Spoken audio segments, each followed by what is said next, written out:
Assalamualaikum warahmatullahi wabarakatuh. Merasa paling benar sendirian, merasa orang lain salah semua. Pokoknya kalau di luar lingkungannya udah kagak bener aja udah bahaya. Saudara-saudara, ini juga penyakit yang disuntikan oleh iblis. Sebab iblis itu tipu dayanya luar biasa, strateginya lihai. Makin tinggi kualitas iman, ya makin berat upaya iblis untuk menjerumuskan kita. Karenanya saya mengajak, marilah kita bertoleransi, baik kepada non muslim, lebih-lebih lagi kepada sesama muslim yang kebetulan berbeda baju, berbeda kaos, berbeda organisasi, lain bendera yang dibawanya. Tapi toleransi mari kita canangkan. Kita terikat oleh ukhuwah Islamiyah.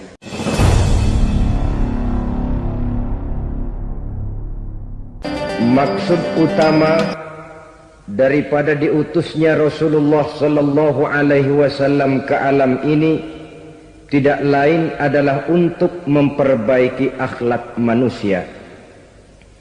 14 abad yang lalu, dari sebuah kota kecil yang tidak ada dalam peta, lahir satu proyek raksasa, proyek memperbaiki akhlak manusia. Di tengah-tengah dunia pada ketika itu, Eropa masih biadab, Afrika belum dikenal orang, Asia sungguh sangat terbelakang, dan semenanjung Arabia dari berbagai aspek kehidupannya dikenal sebagai masyarakat jahiliyah.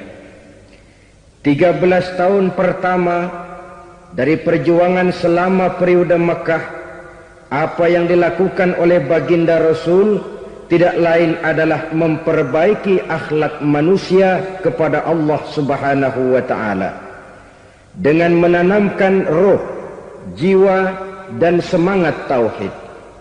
Kita tahu bahwa masyarakat jahiliyah menyembah batu, menyembah patung, menyembah berhala yang mereka buat sesuai dengan kekayaannya masing-masing.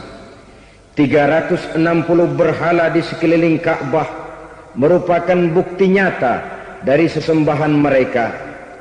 Yang kaya membuat berhala dari emas lalu disembah, yang setengah kaya bikin patung dari perak lalu disembah, yang hampir miskin bikin Tuhan dari kayu lalu disembah, yang miskin benar tepung terigu diadonin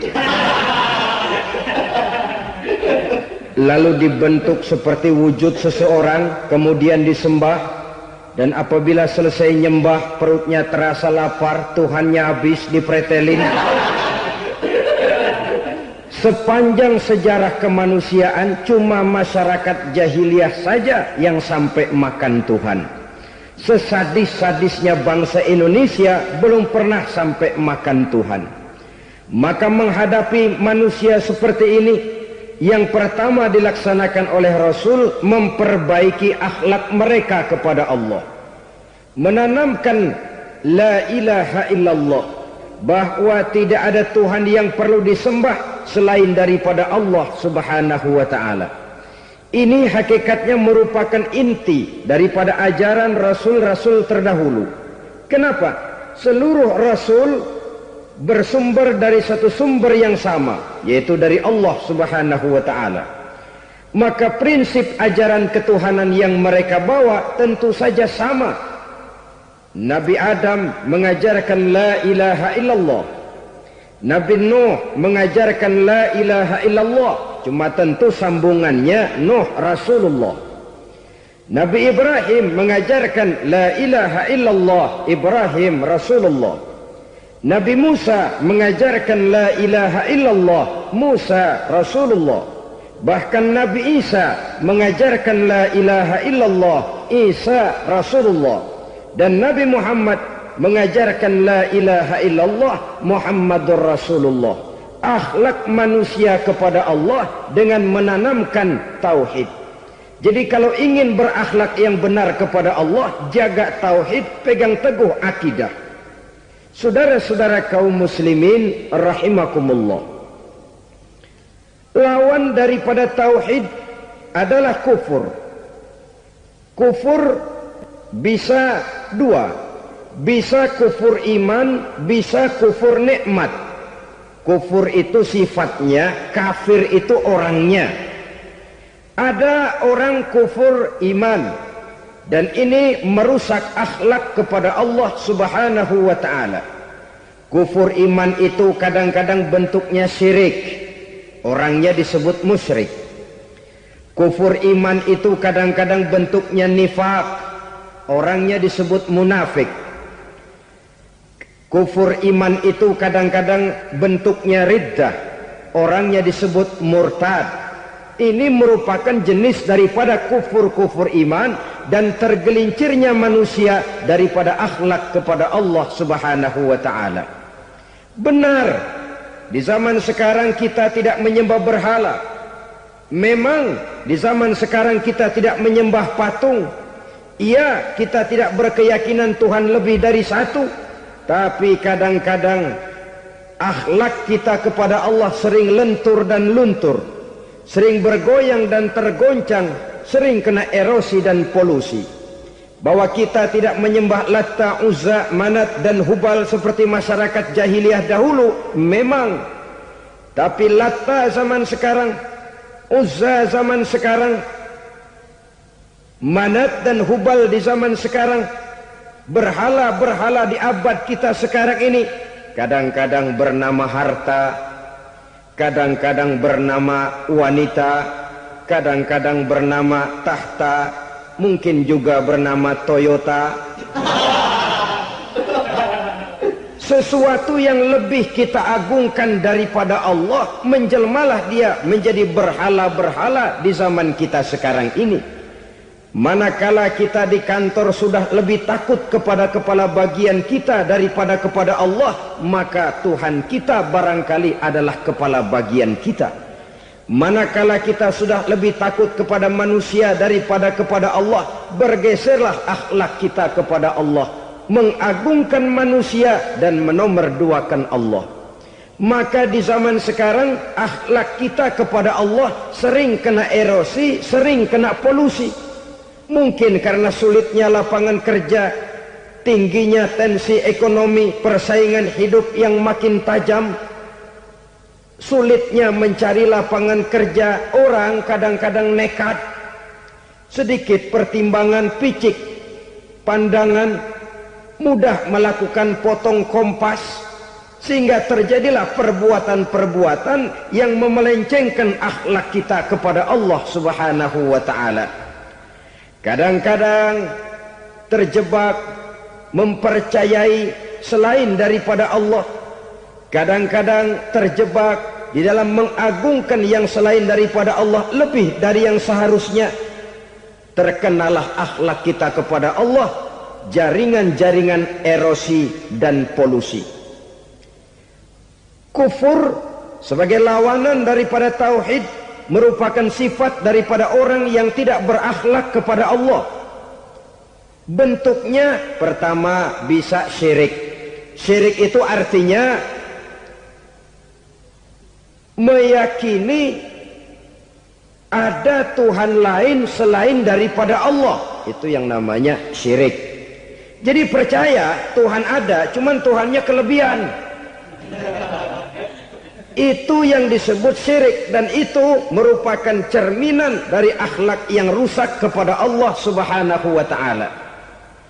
Berkeyakinan Tuhan lebih dari satu, berkeyakinan bahwa Tuhan itu beranak atau diperanakkan, atau mengagungkan sesuatu sama dengan Allah, atau menjadikan yang selain Allah sebagai tujuan akhir daripada perjalanan kehidupan ini, maka itu sudah terjebak kita dalam musyrik.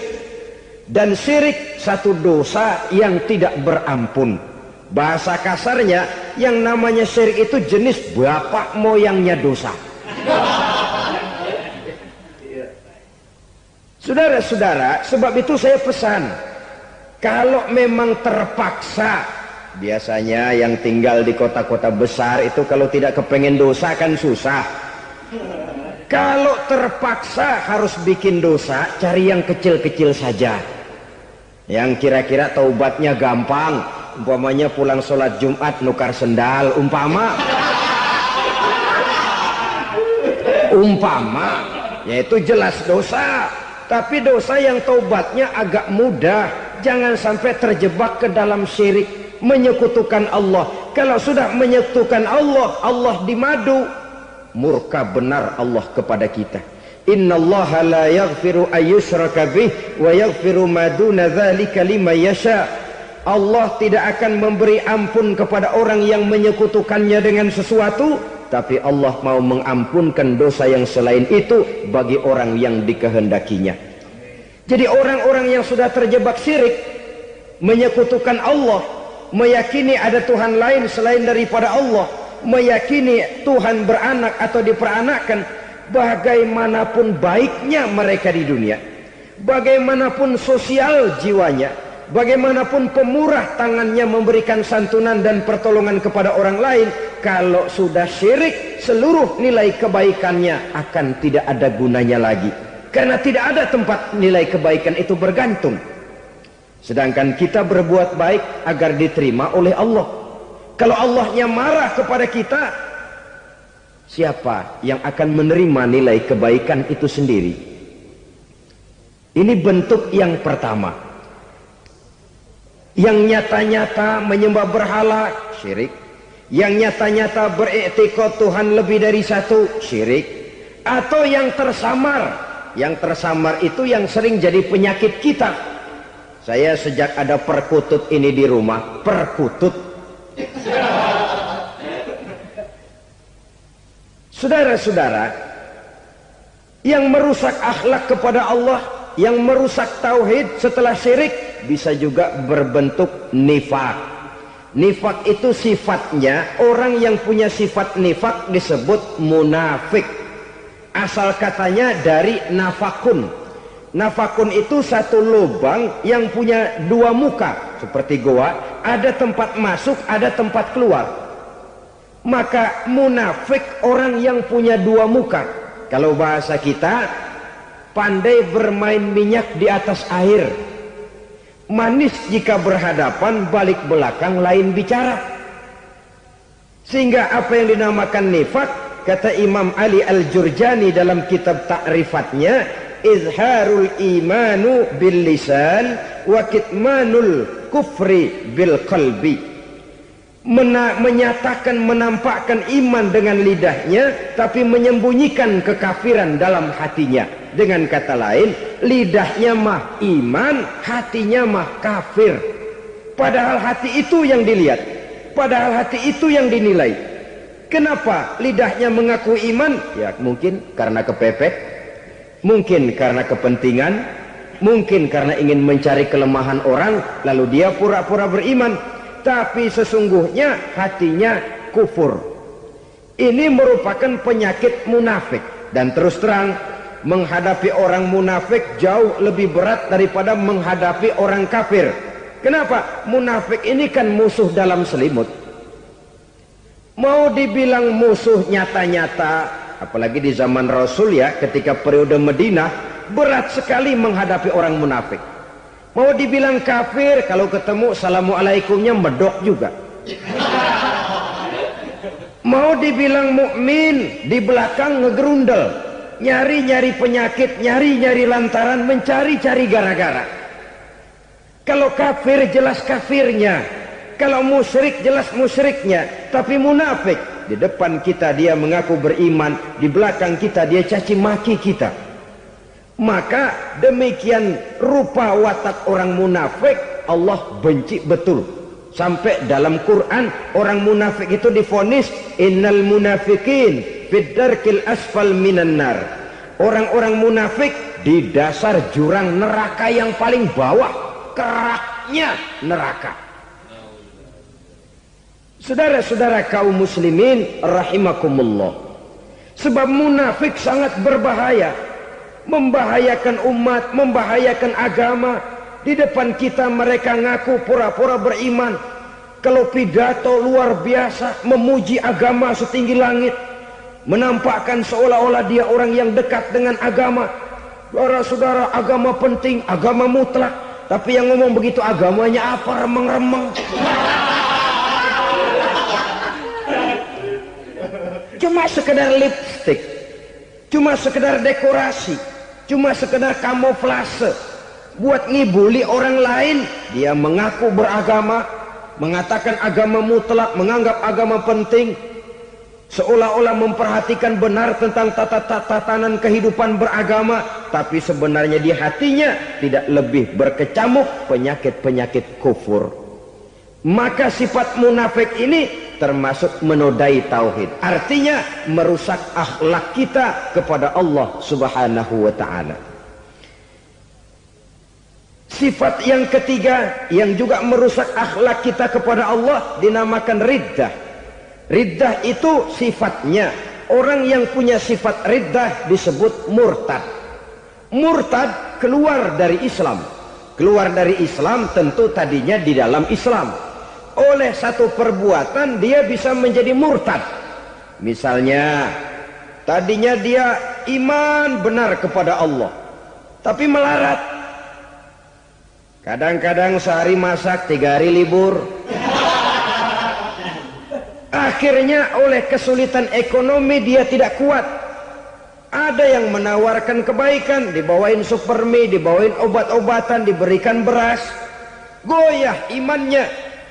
Keluar dia dari Islam, ikut agama orang yang memberikan pertolongan kepadanya, memilih kesenangan sebentar dengan mengorbankan kebahagiaan yang kekal. Maka orang semacam itu riddah sifatnya, murtad orangnya, keluar dari Islam.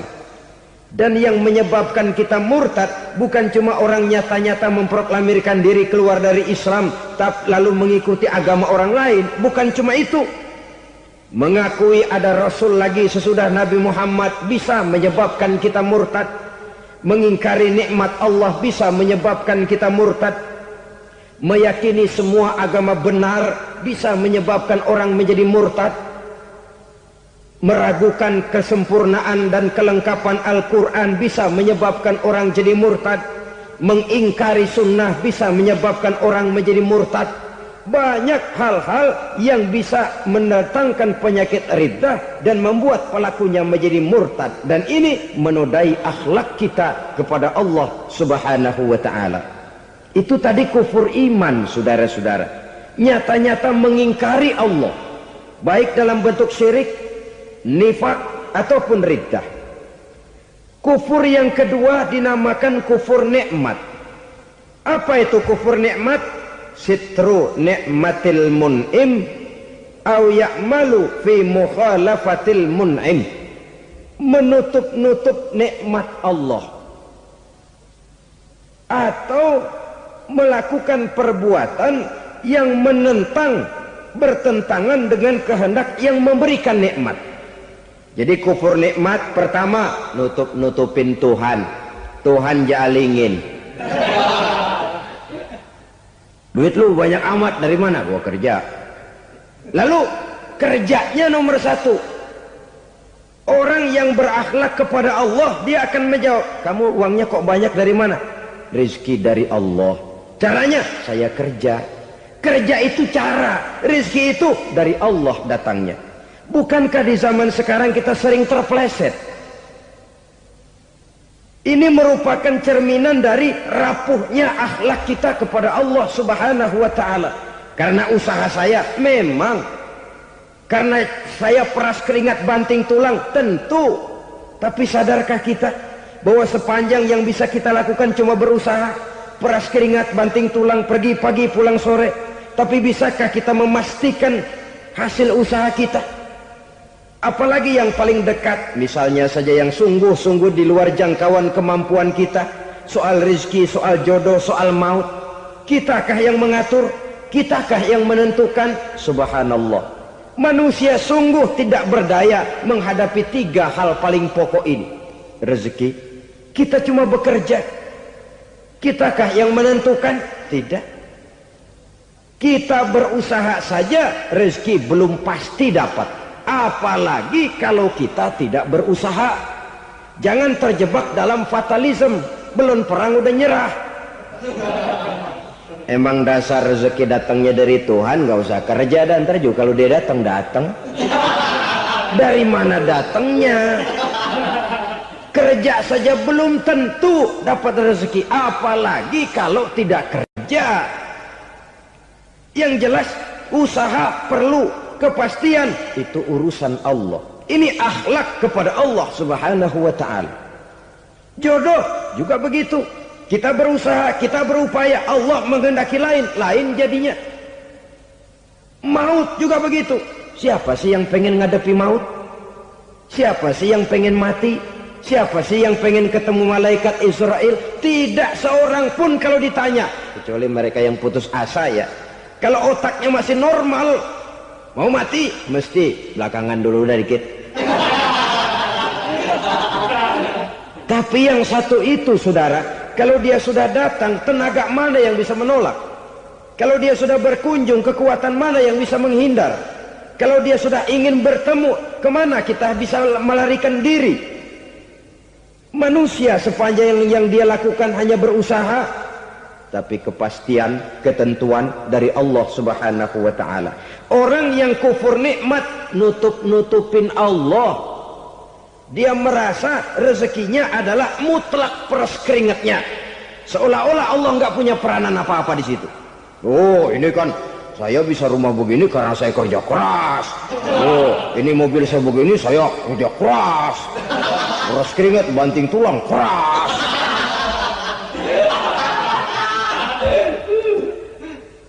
Saudara-saudara kaum muslimin rahimahkumullah. Jadi menutupi Allah. Akibatnya nanti kalau dia berhasil, Allah ketutupan. Kalau dia gagal, orang lain dicaci maki, dicari kambing hitam. Yang kambing hitam kan mahal. Karena orang sering cari-cari kambing hitam.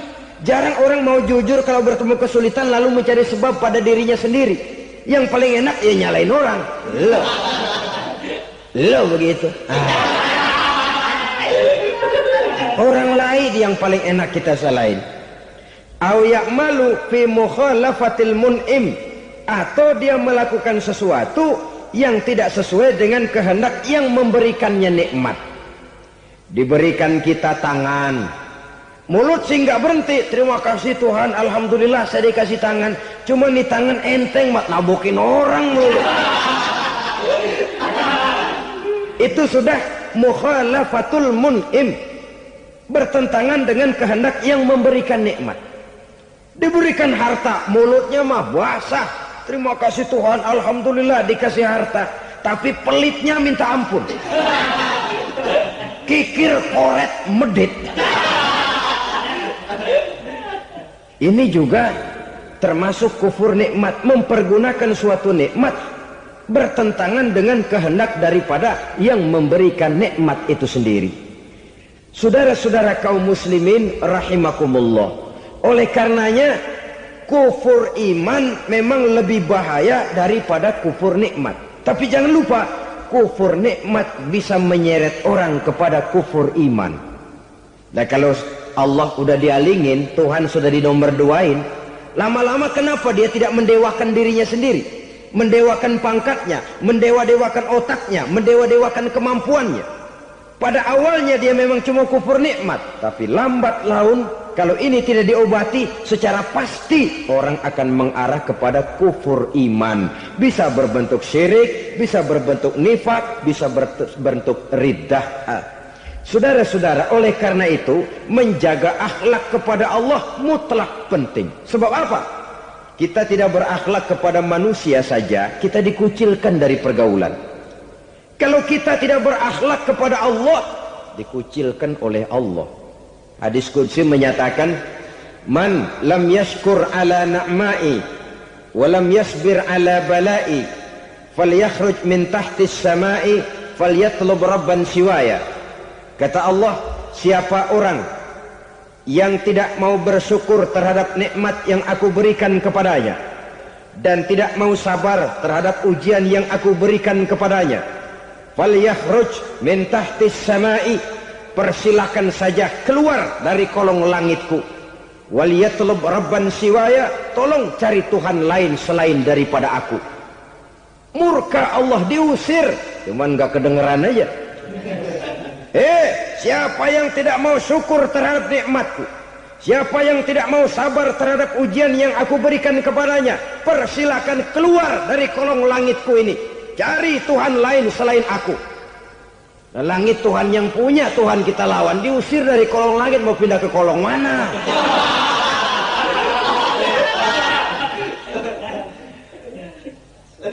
Jadi jangan merasa kufur nikmat kan enteng. Iya, kelihatannya begitu, tidak sebahaya kufur iman. Tapi kufur nikmat ini merupakan anak tangga yang kalau kita sudah mulai naik, kita akan naik terus sampai kepada tingkat di mana kita mengalami kufur iman.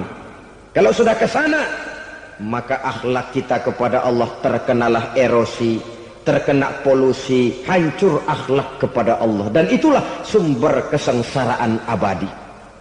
Kalau cuma kita tidak berakhlak kepada manusia, barangkali resikonya cuma kehidupan di dunia ini. Mungkin juga ada kehidupan akhirat. Tapi kalau sudah tidak berakhlak kepada Allah, dunia akhirat kita rugi dan celaka. Maka pada kesempatan ini saya mengajak, marilah jaga baik-baik akhlak kita kepada Allah. Satu kali kita bertauhid, sampai mati kita bertauhid. Satu kali la ilaha illallah, jangan tergelincir lagi kita keluar daripada kalimat itu.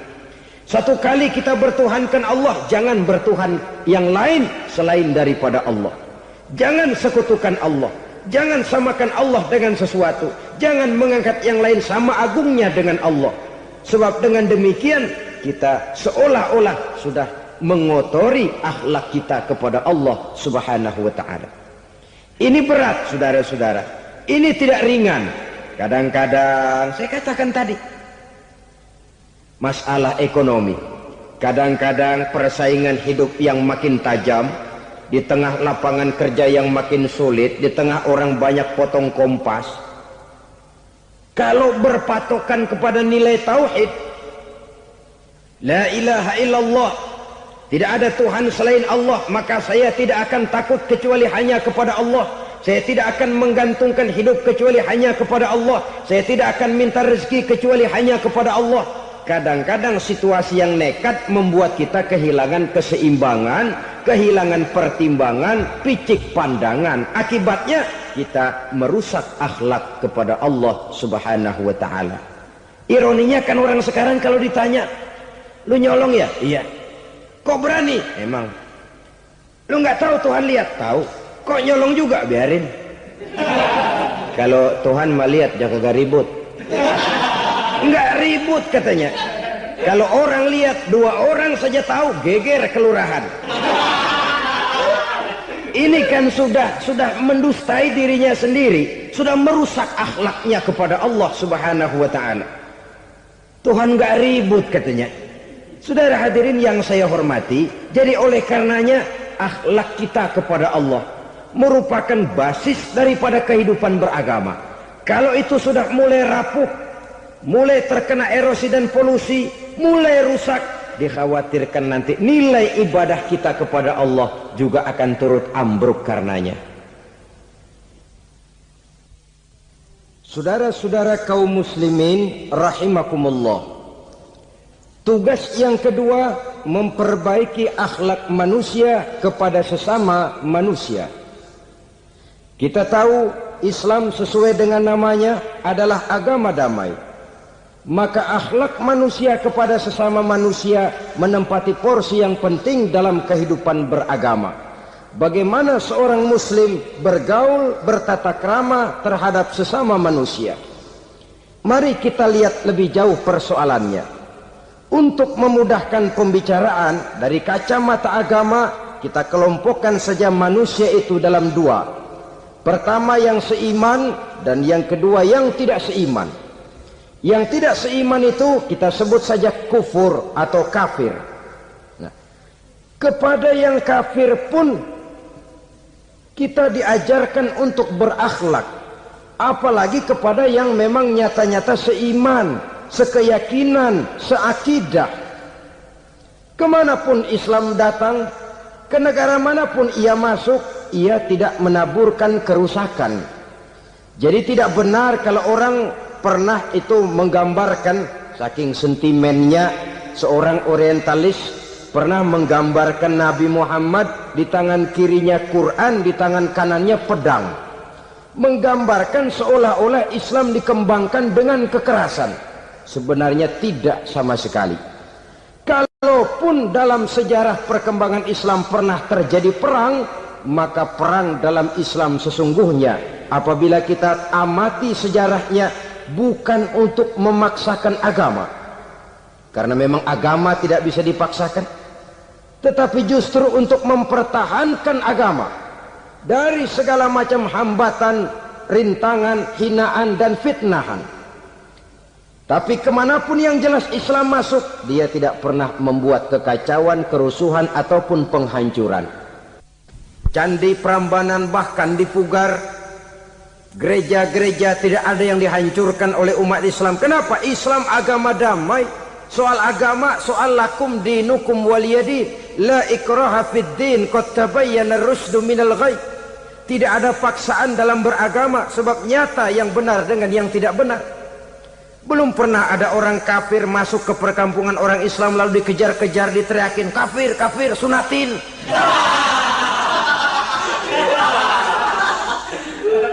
Belum pernah. Kenapa? Islam menghormati orang lain agama. Nah, yang kafir ini macam-macam, saudara. Ada kafir harbi. Nah, ini kafir kerok. Ini kafir yang nyata-nyata memproklamirkan permusuhan kepada umat Islam, nyata-nyata mengganggu ketenangan umat Islam. Kafir yang seperti ini yang boleh diperangi. Misalnya kita mau sembahyang Jumat dijagain, nggak boleh sembahyang Jumat, getok palanya. Kafir harbi artinya tantangan perang datang dari mereka, bukan kita yang mulai, mereka yang buka front.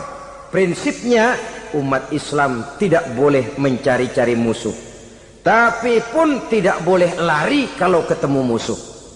Musuh jangan dicari, ketemu jangan lari. Karena itu kesan seolah-olah umat Islam ini teroris, umat Islam ini destroyer, umat Islam ini sering menimbulkan keonaran, kerusakan, sungguh satu fitnahan yang sangat keji. Umat Islam adalah umat yang cinta damai. Islam di masa perkembangannya masuki Eropa melalui Selat Gibraltar, Jabal Tariq, memasuki Spanyol. Islam tidak pernah meruntuhkan gereja, Islam tidak pernah membunuh orang-orang Nasrani. Bahkan Islam mewariskan peradaban dan kebudayaan yang begitu tinggi nilainya di bidang ilmu pengetahuan, sampai ketika itu Barat banyak mengkaji ilmu pengetahuan dari dunia Islam. Buku-buku berbahasa Arab diterjemahkan ke bahasa Yunani, dipelajari oleh para cendekiawan di negeri Barat sana. Mereka mengambil manfaat yang banyak dari masuknya Islam ke Eropa. Sementara gereja tetap berdiri dengan megahnya, kuil-kuil tempat peribadatan tidak satupun yang diusik-usik. Kenapa? Islam agama yang cinta damai. Asal dia tidak diganggu, asal kehormatannya tidak dihinakan. Jadi kafir harbi, kafir yang nyata-nyata nantang perang, ngajak berkelahi, itu kafir yang nyari penyakit. Kafir harbi ini boleh diperangi dengan catatan mereka yang memang mulai. Yang kedua kafir zimmi. Kafir zimmi, kafir yang hidup di tengah mayoritas muslim, tapi mereka mau hidup dengan aman, damai, tenang. Mereka wajib dilindungi. Bahkan Nabi pernah memberikan satu jaminan, man aza zimmiyan faqad azani. Siapa yang mengganggu orang kafir zimmi sama saja dengan mengganggu saya. Kehormatannya dijaga, harta bendanya dilindungi, anak istrinya pun dilindungi. Dan ini jadi kenyataan. Saudara bisa lihat di negara-negara yang mayoritas penduduknya beragama Islam, orang-orang kafir di luar Islam hidup dengan tenang, aman, damai. Di Saudi Arabia, di luar tanah haram, di luar Mekah dan Madinah, banyak orang-orang kafir mencari nafkah. Mereka tenang, aman, dilindungi undang-undang. Begitu di Mesir, begitu di negara Indonesia yang berdasarkan Pancasila ini. Kehidupan beragama menimbulkan gairah, rukun, tenang, aman, damai, sepanjang tidak saling ganggu, tidak saling usik, menghargai orang yang sudah beragama, tidak menjadikan penganut suatu agama sebagai sasaran dari dakwah agama lainnya. Saudara-saudara kaum muslimin rahimakumullah. Jadi memang oleh Al-Quran kita dianjurkan asyidda 'alal kuffar ruhama bainahum. Tegas kepada orang kafir, kasih sayang kepada sesama muslim. Tapi tegas bukanlah berarti marah-marahan, bukan berarti musuh-musuhan, bukan ngajaki perang. Tegas dalam arti punya garis tentang kehidupan beragama, lakum dinukum waliyadin. Soal kehidupan sosial, mari kerjasama. Bangun jalan, ayo rame-rame. Siskamling, mari bebarengan. Bikin puskesmas, mari sama-sama. Tapi kalau sudah soal agama, itu tidak perlu ada toleransi agama. Yang perlu toleransi antar umat beragama. Kalau umatnya mau kerjasama silakan, tapi tidak menyangkut soal ibadah. Jangan kerjasama di bidang ibadah.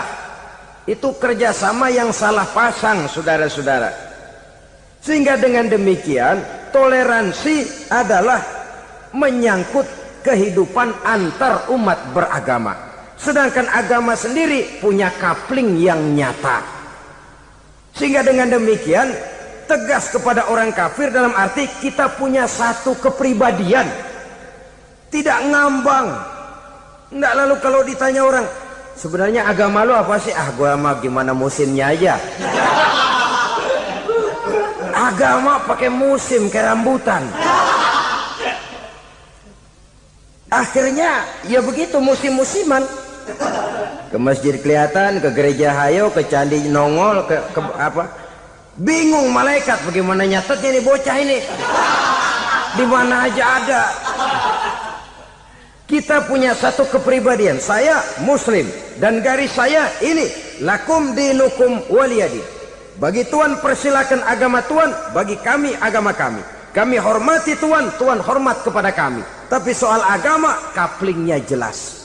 Kerjasama, mari urusan muamalah, bidang sosial.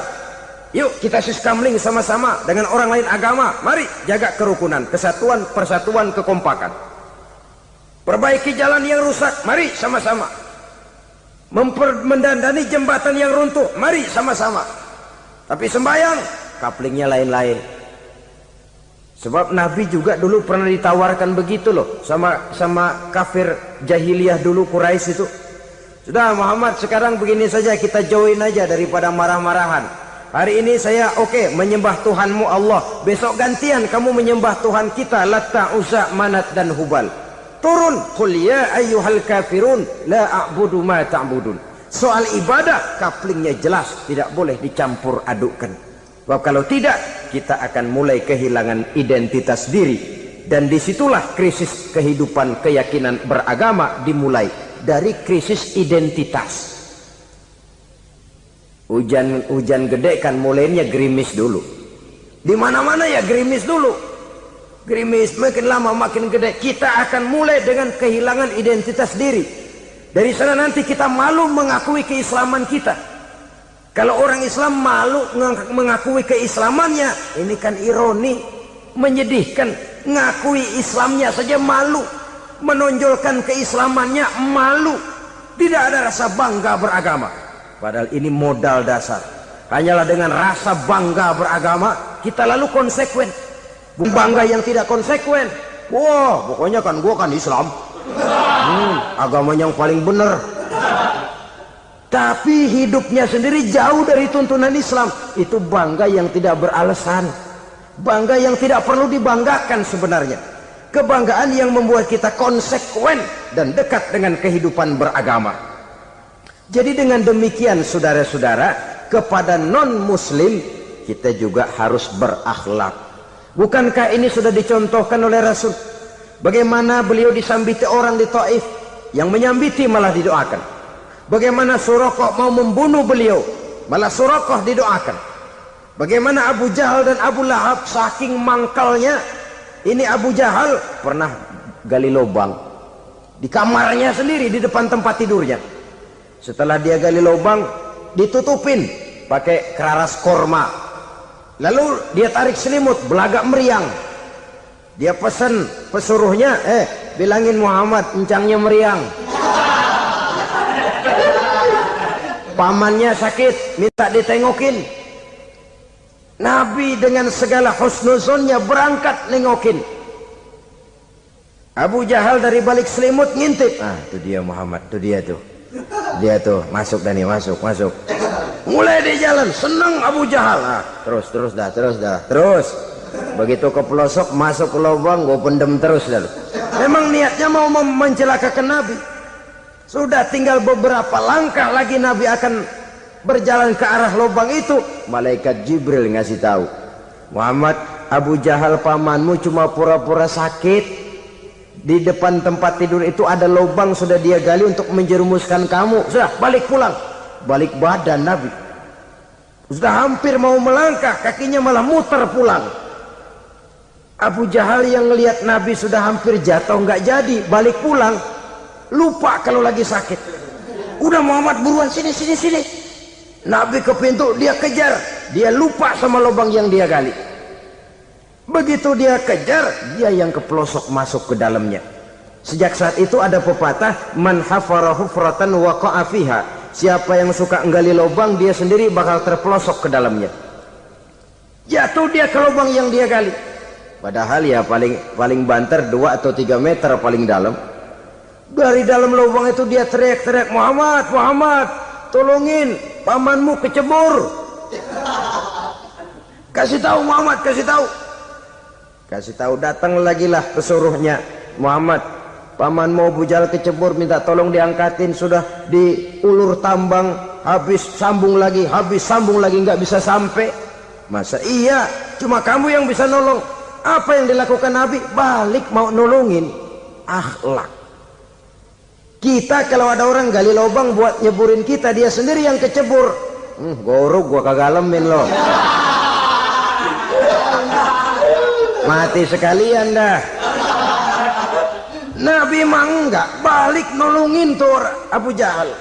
Kenapa paman kecebur? Iya Muhammad, tolong, tambang udah diulur-ulur, sambung-sambung nggak sampai. Aduh kasihan paman, nih pegang tangan saya. Nabi cuma ulurin tangan, nyampe dipegang oleh Abu Jahal. Diangkat ke atas. Nyampe atas, apa kata Abu Jahal? Tambang bergulung-gulung nggak nyampe, kamu cuma pakai tangan doang kok bisa Muhammad, hebat banget sihirmu. Mukjizat dia bilang sihir, udah ditolongin nyelak lagi, kan yang enak kita injak palanya. Orang dulu bilang wah katanya nolongin anjing kejepit. Udah selesai ditolongin malah yang nolong digigit.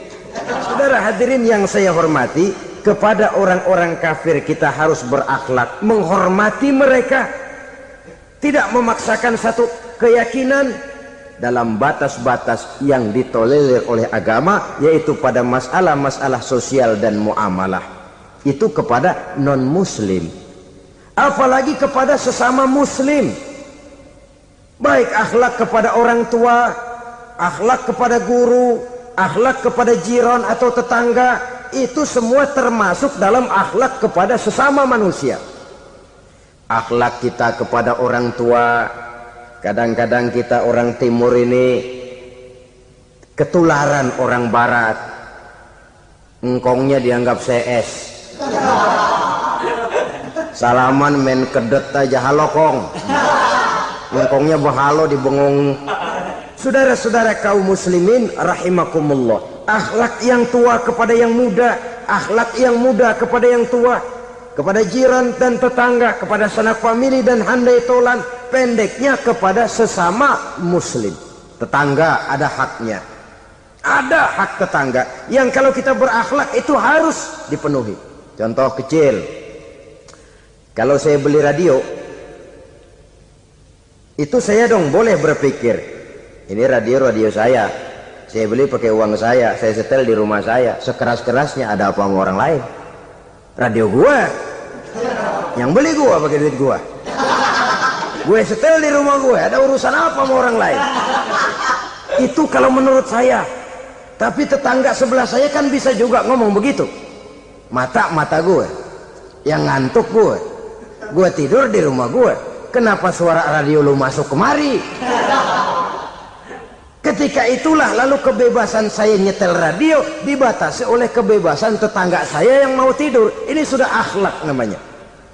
Umpamanya lagi ada Nabi ajarkan, iza tobakhta maraqatan fa'akthir ma'aha wa ta'ahad jiranaka. Kalau kamu masak sayur, banyakin kuahnya, bagiin tetangga kamu. Bukan bagiannya itu yang jadi soal, tapi akhlak kepada tetangga. Udah tahu tetangganya kelaparan, diseksa, goreng ikan asin, se-RW baunya ngayap, kembang kempis orang nungguin. Saudara hadirin ma'asyiral muslimin rahimakumullah. Jadi dengan demikian, kalau sudah kembali kepada orang-orang yang nilai imannya sama dengan kita, apapun organisasinya, apapun baju yang mereka pakai, kaos yang mereka pakai, jaket yang mereka pakai, kalau sudah seakidah, seiman, jaga akhlak kita. Pendapat boleh berbeda, kaos boleh tidak sama, jaket boleh beraneka warna, bendera boleh beragam-ragam, tapi ukhuwah Islamiyah ini utamakan. Adalah lebih baik mencari persamaan dalam kehidupan dan bukan memperbesar perbedaan. Hanyalah dengan mengembangkan nilai-nilai akhlak semacam ini, toleransi tidak hanya diperlukan kepada yang non-muslim, kepada sesama muslim pun toleransi. Artinya apa? Jangan memponis amalan orang lain. Yang usolli, yang tidak usolli, berjalanlah menurut keyakinannya masing-masing. Jangan lalu memponis, itu namanya nggak toleransi. Kamu nggak pakai usolli ya? Enggak. Brengsek. Kamu pakai usolli ya? Iya. Bid'ah. Nah, dua-duanya kagak yang benar. Kalau yang sembahyang kagak benar, bagaimana yang kagak sembahyang? Apa itu yang benar? Toleransi, setuju dengan perbedaan pendapat, jangan memponis amalan orang lain. Karena kita hanya beramal, hak menerima adalah Allah Subhanahu wa ta'ala. Jangan sebentar-bentar mencap bid'ah dolala, finnar, neraka. Kayaknya neraka kapling orang tuanya kali. Gampang bener masukin orang ke neraka. Kita kadang-kadang bisa toleransi dengan orang luar, tapi kepada sesama muslim toleransi tidak sanggup kita adakan. Mengklaim merasa kita yang benar, orang lain salah semua, itu tidak toleransi namanya. Mentang-mentang jadi ustadz, nih satu-satunya ustadz di sini ya, semuanya mesti ngaji kemari. Kalau nggak ngaji kemari Islamnya kurang tapi benar. Toleransi. Saudara-saudara kaum muslimin rahimakumullah, lapang dada menghargai orang yang berbeda pendapat, apalagi kalau perbedaan pendapat itu menyangkut hal-hal yang tidak prinsipil, menyangkut hal-hal yang sekunder dalam kehidupan beragama, menyangkut masalah-masalah yang dalam bahasa fikih disebut soal-soal furu'iyah. Tidak usah menyebabkan kita bersih tegang. Kepala sama hitam pendapat boleh berbeda dan halal. Bahkan Nabi mengatakan ikhtilafu ummati rahmatun. Perbedaan pendapat di kalangan umatku bahkan menjadi rahmah, sepanjang perbedaan pendapat itu diiringi dengan rasa toleransi. Tapi kalau sudah main baku hantam, main klaim, memponis orang lain, akhirnya timbullah keretakan. Jangan heran kadang-kadang satu masjid dua kelir. Ya soal kelir boleh kelar-kelir, boleh kelar-kelir, tapi kalau harus terlalu mencolok menyebabkan timbulnya keretakan, saya kira yang akan turun bukan lagi rahmah tapi bala. Bala akan menimpa kita, jatuh kita menjadi umat yang lemah. Oleh karena di antara kita sendiri, sesama kita tidak pandai bertoleransi, tidak lapang dada. Ada anak muda kelihatannya mau majuan dikit, yang tua curiga. Nih kalau dia maju pasaran gua bangkrut dong nih. Lalu ditekan tuh anak ditekan melejit. Kadang-kadang yang tua maksudnya baik mau memelihara, yang muda salah terima. Kan tua kejemur. Dari dulu sampai sekarang gitu-gitu doang. Anak kemajuannya. Padahal yang tua barangkali maksudnya juga baik, mau memelihara. Sebenarnya kalau kita bisa mencoba mencari titik temu dengan alur komunikasi, tidak merasa diri yang paling benar, tapi toleransi, boyak menerima pendapat orang lain, setidaknya mau mendengar omongan orang. Yang susah kalau udah kena penyakit nggak mau ngerti omongan orang, nggak mau nerima pendapat orang. Kodok di kolong tempayan, cukeng kayu asem, asal ijo udah ijo aja ijo dah. Nggak ngerti omongan orang, yang kayak begini yang orang jadi kesandung. Oleh karena itu saudara-saudara, alangkah nikmatnya kehidupan ini apabila kita menyadari kita ini ummatan wahidah, satu umat yang satu, yang diikat dengan akidah. Kalau kepada yang non muslim saja kita diajarkan untuk berakhlak, apatah lagi kepada yang seiman, seakidah, sekeyakinan.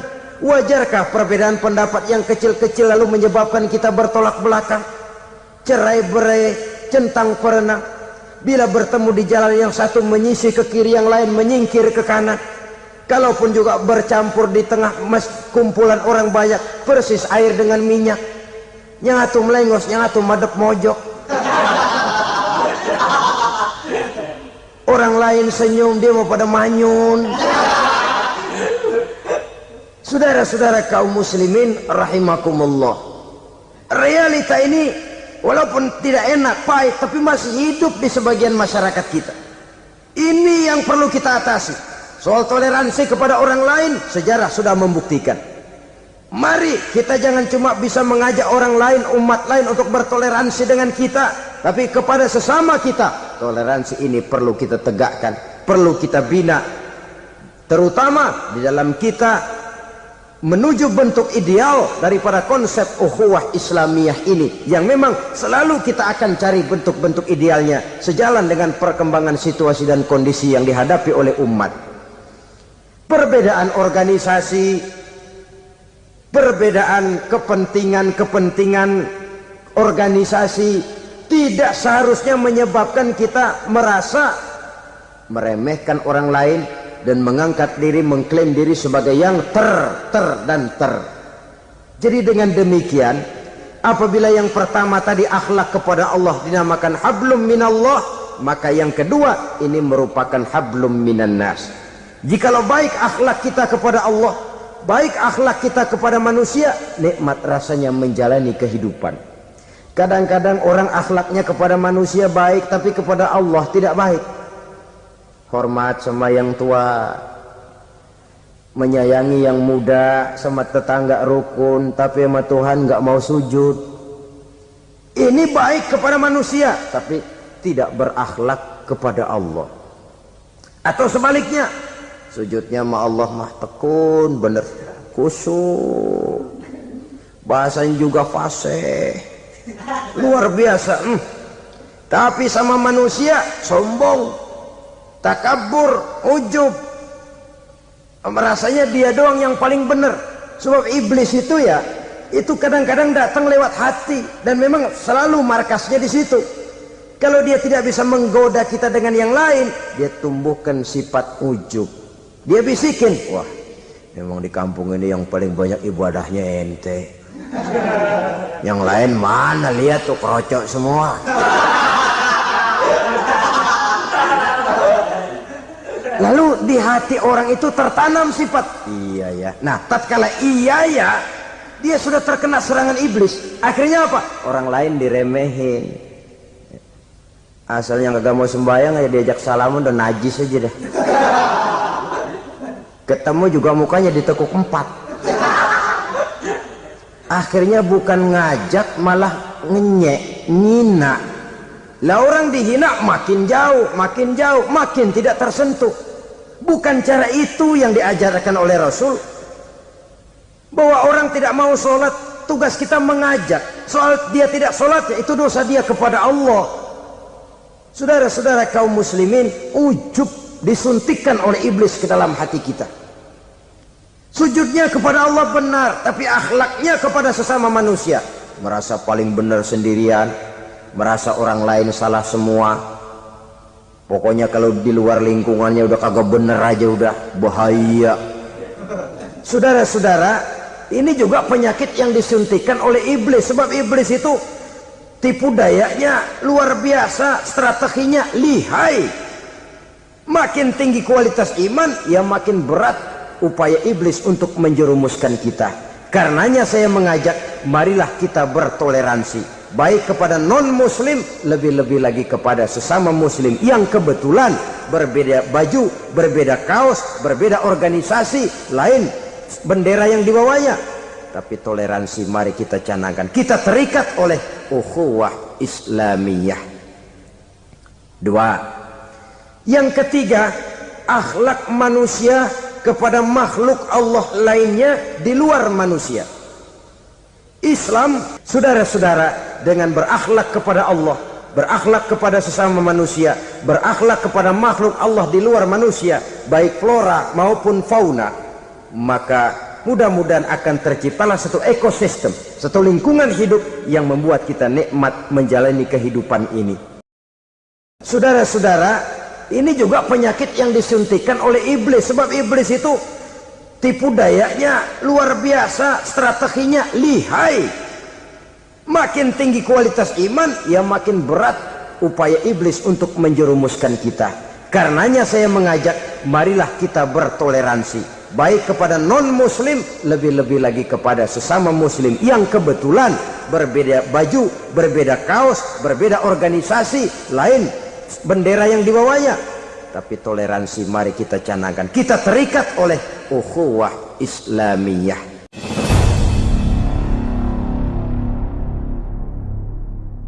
Maksud utama daripada diutusnya Rasulullah sallallahu alaihi wasallam ke alam ini tidak lain adalah untuk memperbaiki akhlak manusia.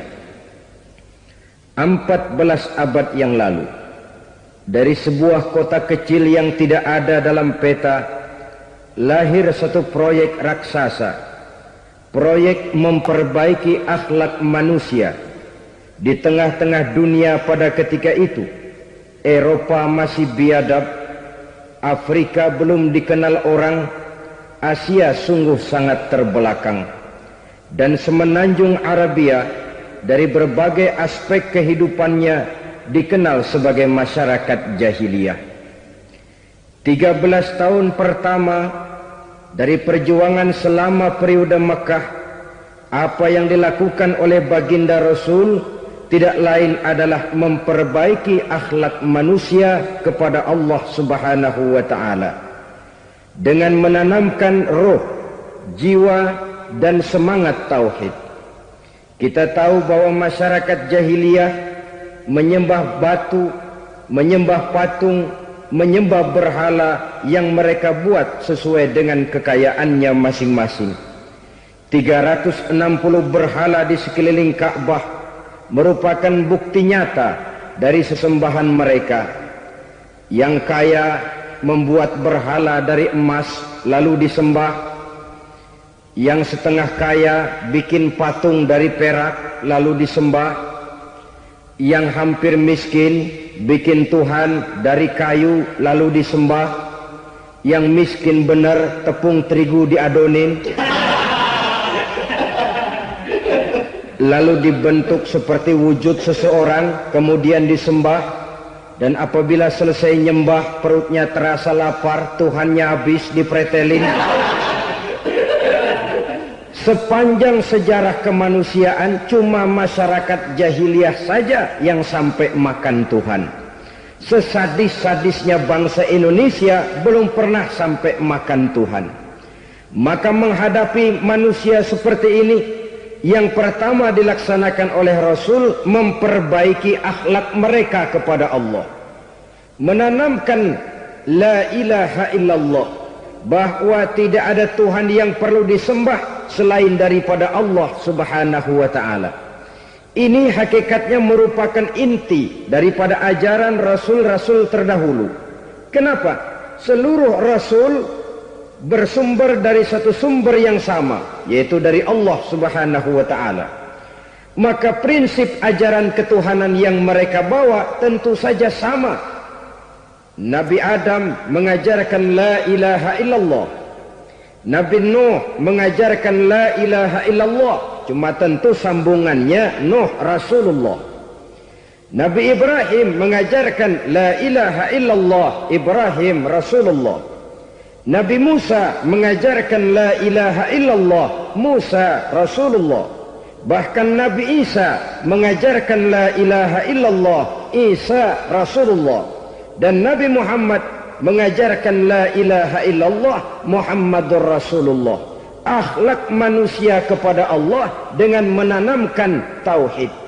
Jadi kalau ingin berakhlak yang benar kepada Allah, jaga tauhid, pegang teguh akidah. Saudara-saudara kaum muslimin rahimakumullah, lawan daripada tauhid adalah kufur. Kufur bisa dua, bisa kufur iman, bisa kufur nikmat. Kufur itu sifatnya, kafir itu orangnya. Ada orang kufur iman, dan ini merusak akhlak kepada Allah Subhanahu wa ta'ala. Kufur iman itu kadang-kadang bentuknya syirik, orangnya disebut musyrik. Kufur iman itu kadang-kadang bentuknya nifaq, orangnya disebut munafik. Kufur iman itu kadang-kadang bentuknya riddah, orangnya disebut murtad. Ini merupakan jenis daripada kufur-kufur iman dan tergelincirnya manusia daripada akhlak kepada Allah Subhanahu wa ta'ala. Benar, di zaman sekarang kita tidak menyembah berhala. Memang di zaman sekarang kita tidak menyembah patung. Iya, kita tidak berkeyakinan Tuhan lebih dari satu. Tapi kadang-kadang akhlak kita kepada Allah sering lentur dan luntur, sering bergoyang dan tergoncang, sering kena erosi dan polusi. Bahwa kita tidak menyembah Latta, Uzza, Manat dan Hubal seperti masyarakat jahiliyah dahulu, memang. Tapi Latta zaman sekarang, Uzza zaman sekarang, Manat dan Hubal di zaman sekarang, berhala-berhala di abad kita sekarang ini, kadang-kadang bernama harta, kadang-kadang bernama wanita, kadang-kadang bernama tahta, mungkin juga bernama Toyota. Sesuatu yang lebih kita agungkan daripada Allah, menjelmalah dia menjadi berhala-berhala di zaman kita sekarang ini. Manakala kita di kantor sudah lebih takut kepada kepala bagian kita daripada kepada Allah, maka Tuhan kita barangkali adalah kepala bagian kita. Manakala kita sudah lebih takut kepada manusia daripada kepada Allah, bergeserlah akhlak kita kepada Allah, mengagungkan manusia dan menomorduakan Allah. Maka di zaman sekarang akhlak kita kepada Allah sering kena erosi, sering kena polusi. Mungkin karena sulitnya lapangan kerja, tingginya tensi ekonomi, persaingan hidup yang makin tajam, sulitnya mencari lapangan kerja, orang kadang-kadang nekat, sedikit pertimbangan, picik pandangan, mudah melakukan potong kompas, sehingga terjadilah perbuatan-perbuatan yang memelencengkan akhlak kita kepada Allah Subhanahu wa ta'ala. Kadang-kadang terjebak mempercayai selain daripada Allah, kadang-kadang terjebak di dalam mengagungkan yang selain daripada Allah lebih dari yang seharusnya. Terkenalah akhlak kita kepada Allah jaringan-jaringan erosi dan polusi. Kufur sebagai lawanan daripada tauhid merupakan sifat daripada orang yang tidak berakhlak kepada Allah.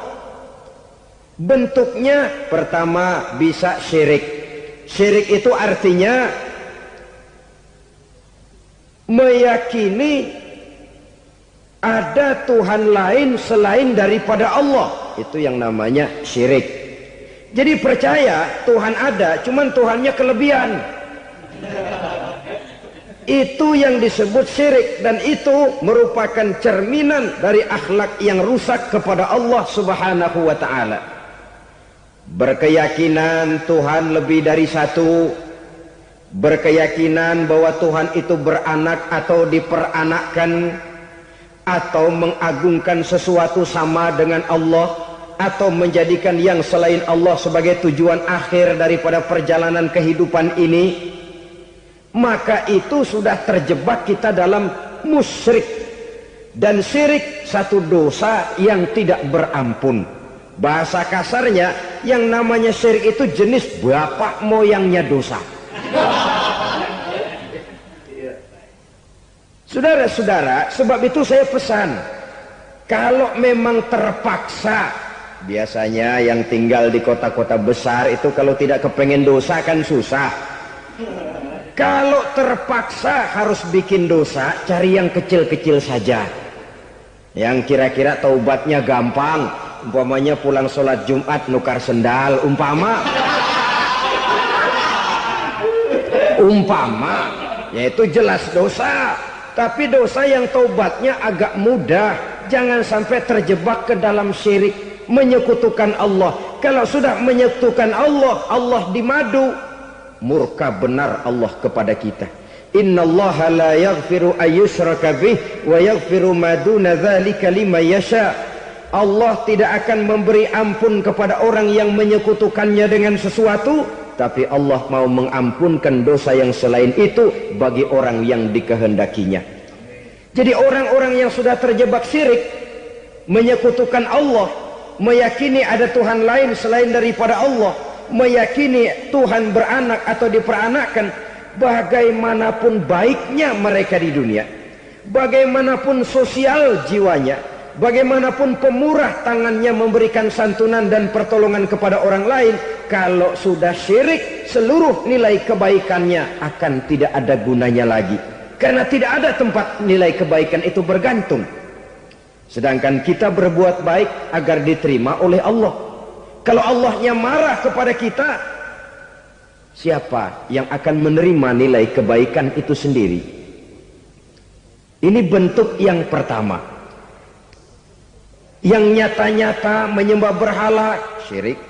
Yang nyata-nyata beriktikad Tuhan lebih dari satu, syirik. Atau yang tersamar. Yang tersamar itu yang sering jadi penyakit kita. Saya sejak ada perkutut ini di rumah, perkutut. Saudara-saudara, yang merusak akhlak kepada Allah, yang merusak tauhid setelah syirik, bisa juga berbentuk nifak. Nifak itu sifatnya, orang yang punya sifat nifak disebut munafik. Asal katanya dari nafakun. Nafakun itu satu lubang yang punya dua muka, seperti goa, ada tempat masuk, ada tempat keluar. Maka munafik orang yang punya dua muka. Kalau bahasa kita, pandai bermain minyak di atas air, manis jika berhadapan, balik belakang lain bicara.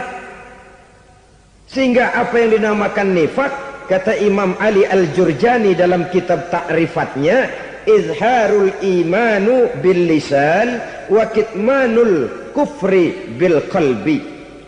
Menyatakan, menampakkan iman dengan lidahnya, tapi menyembunyikan kekafiran dalam hatinya. Dengan kata lain, lidahnya mah iman, hatinya mah kafir. Padahal hati itu yang dilihat, padahal hati itu yang dinilai.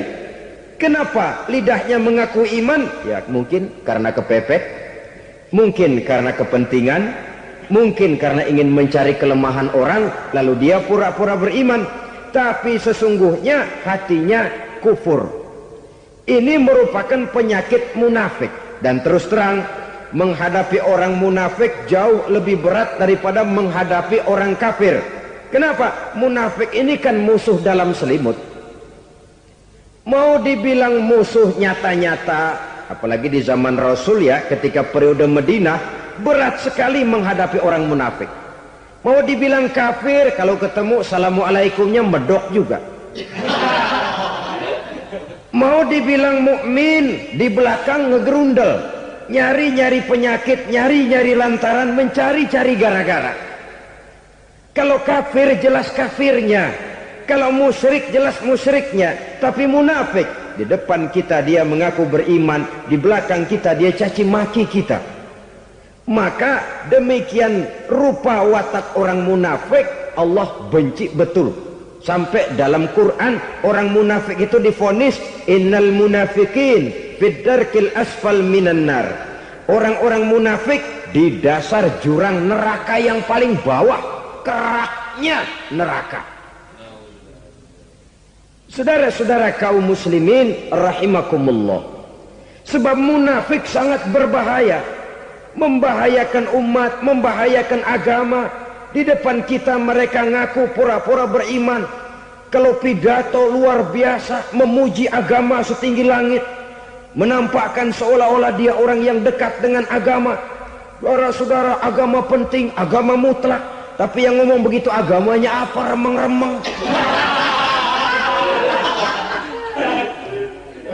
Cuma sekedar lipstick, cuma sekedar dekorasi, cuma sekedar kamuflase buat ngibuli orang lain.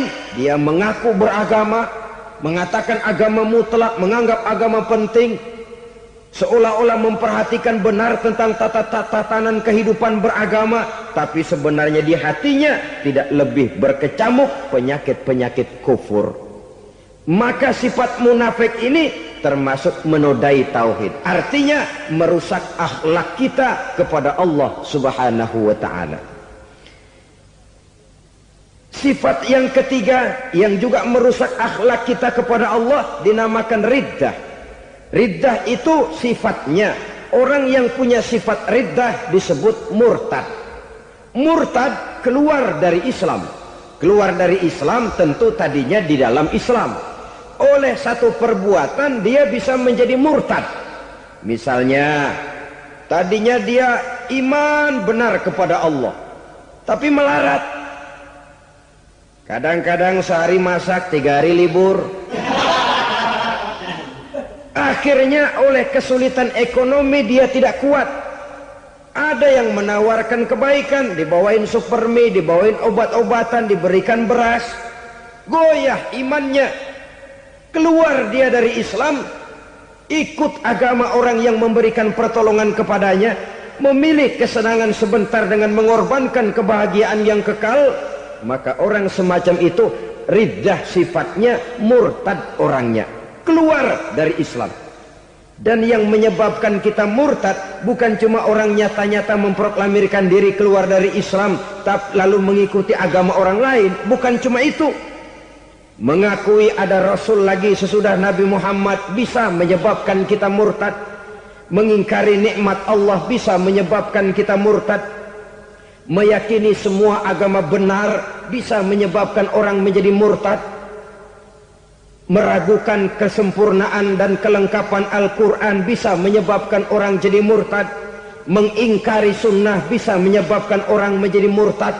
Banyak hal-hal yang bisa mendatangkan penyakit riddah dan membuat pelakunya menjadi murtad. Dan ini menodai akhlak kita kepada Allah Subhanahu wa ta'ala.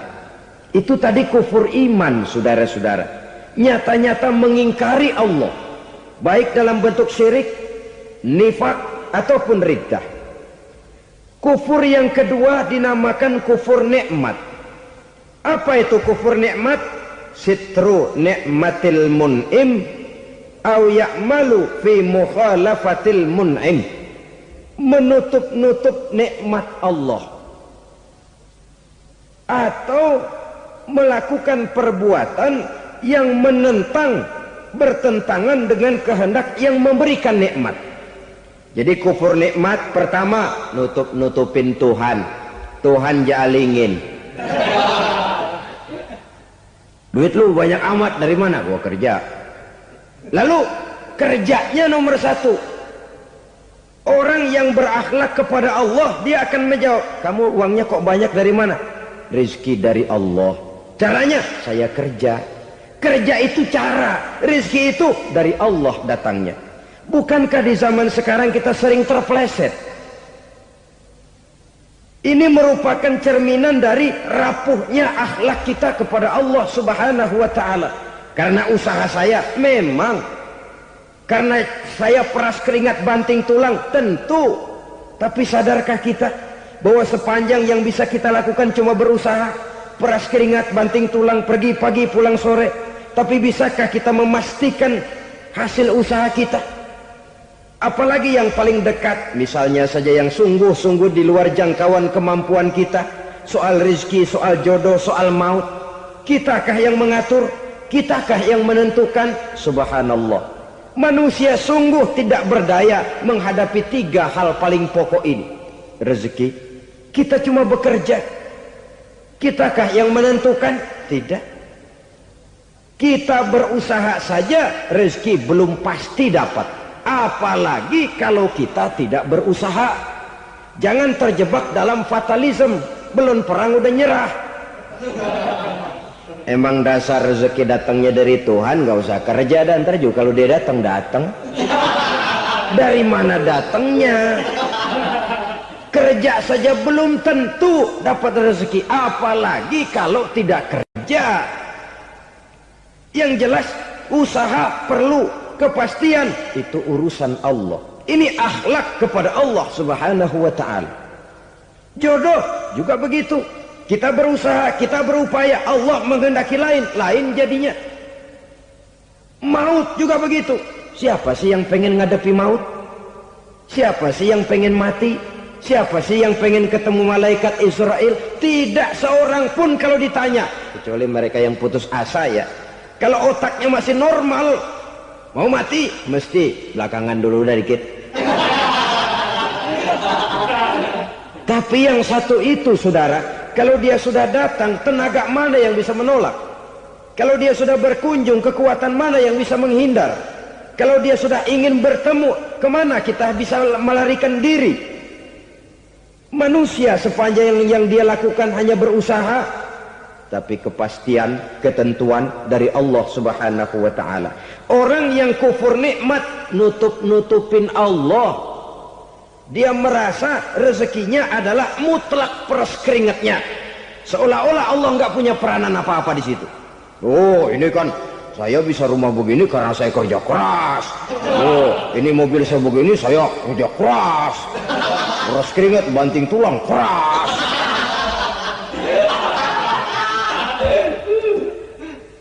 Saudara-saudara kaum muslimin rahimahkumullah. Jadi menutupi Allah. Akibatnya nanti kalau dia berhasil, Allah ketutupan. Kalau dia gagal, orang lain dicaci maki, dicari kambing hitam. Yang kambing hitam kan mahal. Karena orang sering cari-cari kambing hitam. Jarang orang mau jujur kalau bertemu kesulitan lalu mencari sebab pada dirinya sendiri. Yang paling enak ya nyalain orang. Lo begitu. Orang lain yang paling enak kita salahin.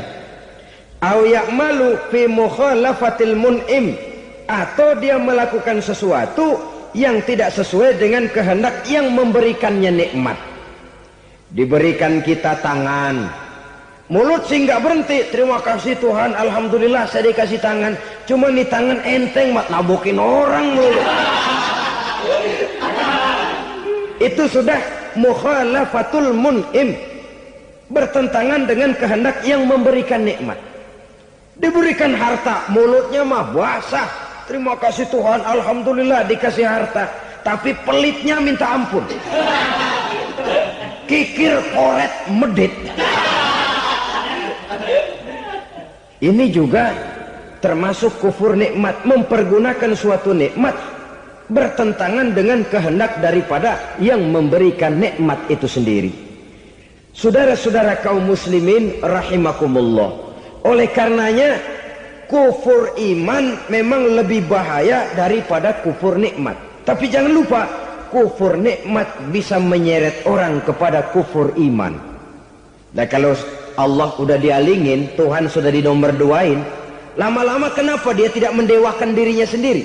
mendewakan pangkatnya, mendewa-dewakan otaknya, mendewa-dewakan kemampuannya.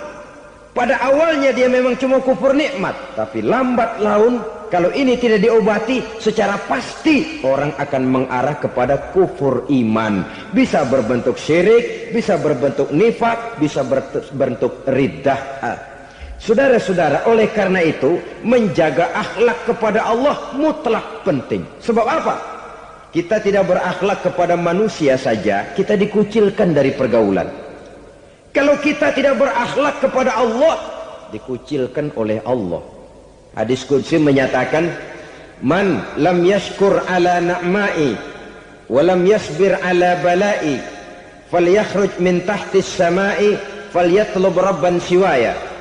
Kata Allah, siapa orang yang tidak mau bersyukur terhadap nikmat yang aku berikan kepadanya dan tidak mau sabar terhadap ujian yang aku berikan kepadanya, falyakhruj min tahtis samai, persilahkan saja keluar dari kolong langitku, waliyatlub rabban siwaya, tolong cari Tuhan lain selain daripada aku. Murka Allah, diusir, cuman gak kedengeran aja. Siapa yang tidak mau syukur terhadap nikmatku, siapa yang tidak mau sabar terhadap ujian yang aku berikan kepadanya, persilahkan keluar dari kolong langitku ini, cari Tuhan lain selain aku. Nah, langit Tuhan yang punya, Tuhan kita lawan, diusir dari kolong langit, mau pindah ke kolong mana?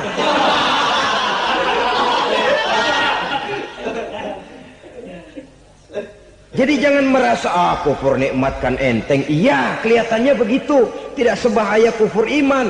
Tapi kufur nikmat ini merupakan anak tangga yang kalau kita sudah mulai naik, kita akan naik terus sampai kepada tingkat di mana kita mengalami kufur iman. Kalau sudah ke sana, maka akhlak kita kepada Allah terkenalah erosi, terkena polusi, hancur akhlak kepada Allah, dan itulah sumber kesengsaraan abadi. Kalau cuma kita tidak berakhlak kepada manusia, barangkali resikonya cuma kehidupan di dunia ini. Mungkin juga ada kehidupan akhirat. Tapi kalau sudah tidak berakhlak kepada Allah, dunia akhirat kita rugi dan celaka. Maka pada kesempatan ini saya mengajak, marilah jaga baik-baik akhlak kita kepada Allah. Satu kali kita bertauhid, sampai mati kita bertauhid. Satu kali la ilaha illallah, jangan tergelincir lagi kita keluar daripada kalimat itu. Satu kali kita bertuhankan Allah, jangan bertuhan yang lain selain daripada Allah. Jangan sekutukan Allah, jangan samakan Allah dengan sesuatu, jangan mengangkat yang lain sama agungnya dengan Allah. Sebab dengan demikian kita seolah-olah sudah mengotori akhlak kita kepada Allah subhanahu wa ta'ala. Ini berat, saudara-saudara. Ini tidak ringan. Kadang-kadang saya katakan tadi, masalah ekonomi, kadang-kadang persaingan hidup yang makin tajam, di tengah lapangan kerja yang makin sulit, di tengah orang banyak potong kompas. Kalau berpatokan kepada nilai tauhid, la ilaha illallah, tidak ada Tuhan selain Allah, maka saya tidak akan takut kecuali hanya kepada Allah. Saya tidak akan menggantungkan hidup kecuali hanya kepada Allah. Saya tidak akan minta rezeki kecuali hanya kepada Allah. Kadang-kadang situasi yang nekat membuat kita kehilangan keseimbangan, kehilangan pertimbangan, picik pandangan. Akibatnya kita merusak akhlak kepada Allah subhanahu wa ta'ala. Ironinya kan orang sekarang kalau ditanya, lu nyolong ya? Iya. Kok berani? Emang. Lu nggak tahu Tuhan lihat? Tahu. Kok nyolong juga? Biarin. Kalau Tuhan mah lihat, jangan kagak ribut. Enggak ribut katanya. Kalau orang lihat, 2 orang saja tahu, geger kelurahan. Ini kan sudah mendustai dirinya sendiri, sudah merusak akhlaknya kepada Allah subhanahu wa ta'ala. Tuhan enggak ribut katanya. Saudara hadirin yang saya hormati, jadi oleh karenanya akhlak kita kepada Allah merupakan basis daripada kehidupan beragama. Kalau itu sudah mulai rapuh, mulai terkena erosi dan polusi, mulai rusak, dikhawatirkan nanti nilai ibadah kita kepada Allah juga akan turut ambruk karenanya. Saudara-saudara kaum muslimin rahimakumullah, Tugas yang kedua, memperbaiki akhlak manusia kepada sesama manusia. Kita tahu Islam sesuai dengan namanya adalah agama damai. Maka akhlak manusia kepada sesama manusia menempati porsi yang penting dalam kehidupan beragama. Bagaimana seorang muslim bergaul, bertata krama terhadap sesama manusia. Mari kita lihat lebih jauh persoalannya. Untuk memudahkan pembicaraan dari kacamata agama, kita kelompokkan saja manusia itu dalam dua. Pertama yang seiman dan yang kedua yang tidak seiman. Yang tidak seiman itu kita sebut saja kufur atau kafir. Nah, kepada yang kafir pun kita diajarkan untuk berakhlak. Apalagi kepada yang memang nyata-nyata seiman, sekeyakinan, seakidah. Kemanapun Islam datang, ke negara manapun ia masuk, ia tidak menaburkan kerusakan. Jadi tidak benar kalau orang pernah itu menggambarkan, saking sentimennya seorang orientalis pernah menggambarkan Nabi Muhammad di tangan kirinya Quran, di tangan kanannya pedang. Menggambarkan seolah-olah Islam dikembangkan dengan kekerasan. Sebenarnya tidak sama sekali. Kalaupun dalam sejarah perkembangan Islam pernah terjadi perang, maka perang dalam Islam sesungguhnya apabila kita amati sejarahnya bukan untuk memaksakan agama. Karena memang agama tidak bisa dipaksakan. Tetapi justru untuk mempertahankan agama dari segala macam hambatan, rintangan, hinaan dan fitnahan. Tapi kemanapun yang jelas Islam masuk, dia tidak pernah membuat kekacauan, kerusuhan ataupun penghancuran. Candi Prambanan bahkan dipugar, gereja-gereja tidak ada yang dihancurkan oleh umat Islam. Kenapa? Islam agama damai. Soal agama, soal lakum dinukum waliyadin, la ikraha fid din, qad tabayyana ar-rusydu minal ghayy. Tidak ada paksaan dalam beragama, sebab nyata yang benar dengan yang tidak benar. Belum pernah ada orang kafir masuk ke perkampungan orang Islam lalu dikejar-kejar, diteriakin kafir, kafir, sunatin.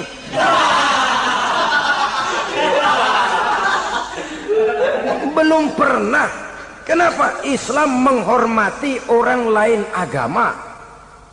Nah, yang kafir ini macam-macam, saudara. Ada kafir harbi. Nah, ini kafir kerok. Ini kafir yang nyata-nyata memproklamirkan permusuhan kepada umat Islam. Nyata-nyata mengganggu ketenangan umat Islam. Kafir yang seperti ini yang boleh diperangi. Misalnya kita mau sembahyang Jumat dijagain. Nggak boleh sembahyang Jumat, getok palanya. Kafir harbi artinya tantangan perang datang dari mereka, bukan kita yang mulai. Mereka yang buka front. Prinsipnya umat Islam tidak boleh mencari-cari musuh, tapi pun tidak boleh lari kalau ketemu musuh. Musuh jangan dicari, ketemu jangan lari. Karena itu kesan seolah-olah umat Islam ini teroris, umat Islam ini destroyer, umat Islam ini sering menimbulkan keonaran, kerusakan. Sungguh satu fitnahan yang sangat keji. Umat Islam adalah umat yang cinta damai. Islam di masa perkembangannya masuki Eropa melalui Selat Gibraltar, Jabal Tariq, memasuki Spanyol. Islam tidak pernah meruntuhkan gereja. Islam tidak pernah membunuh orang-orang Nasrani. Bahkan Islam mewariskan peradaban dan kebudayaan yang begitu tinggi nilainya di bidang ilmu pengetahuan. Sampai ketika itu Barat banyak mengkaji ilmu pengetahuan dari dunia Islam. Buku-buku berbahasa Arab diterjemahkan ke bahasa Yunani, dipelajari oleh para cendekiawan di negeri Barat sana. Mereka mengambil manfaat yang banyak dari masuknya Islam ke Eropa. Sementara gereja tetap berdiri dengan megahnya. Kuil-kuil tempat peribadatan tidak satupun yang diusik-usik. Kenapa? Islam agama yang cinta damai. Asal dia tidak diganggu,